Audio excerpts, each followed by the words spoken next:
Hello everyone, আশা করি তোমরা সবাই ভালো আছো। তো আমি এখানে কটকটি বানাবো। কটকটি বানাতে প্রথমে আমি আখরোট বাদাম নিয়ে নিয়েছি। তোমরা চাইলে অন্য সব বাদাম মানে যে কোনো বাদাম নিতে পারো। আমার কাছে আখরোট বাদাম ছিল, তাই আমি আখরোট বাদাম নিয়েছি। এখানে আমি প্রথমে আখরোট বাদামগুলো কুচি কুচি করে কেটে নিচ্ছি।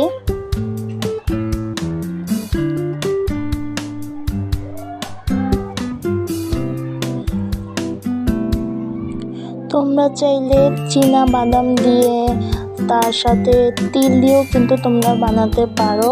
আমার কাছে বলতে গেলে তিলেরটা অনেক ভালো লাগে, তো আমার কাছে তিল ছিল না দেখে আমি আখরোট দিয়েই বানাচ্ছি।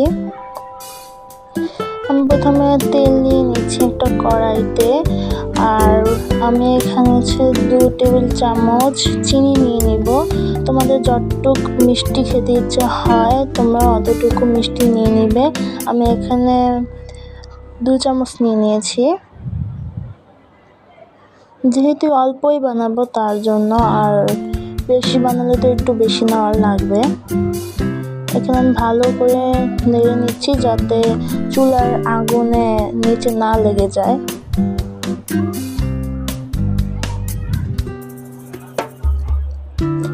আমি একটা সমান প্লেটে তেল নিয়ে নিচ্ছি। এখানে ব্রাশ দিয়ে ভালো করে ডলে নিব, যাতে কটকটিগুলো রাখলে যাতে দ্রুত শক্ত হয় বাতাসে ঠান্ডা হলে। তেল না দিলে হবে না, লেগে যেতে পারে প্লেটে। আর এখানে আমি একটু পানি দিয়েছি। পানি দেওয়ার পর এখানে আমি 2 চামচ আটা দিয়ে দিয়েছি। তারপর আমি যে বাদামগুলো কুচি কুচি করে রেখেছিলাম সেই বাদামগুলো দিয়ে দিয়েছি। আর এখানে নাড়াচাড়া করার জন্য আমার আম্মু আমাকে হেল্প করছে।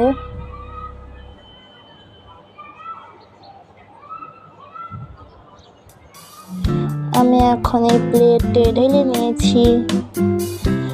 তোমরা চাইলে একটা গ্লাস দিয়ে বা কোনো বাটির মুখা দিয়ে চেপে চেপে সুন্দর করে রাখতে পারো।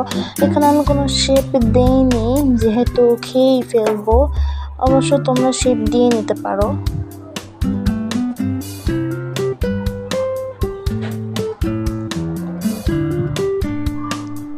সো এটা ঠান্ডা হতে প্রায় 10-15 মিনিট। সো আমি 10-15 মিনিট পর তোমাদের সাথে দেখা করতে আসছি। এখানে আমার ঠান্ডা হয়ে গিয়েছে।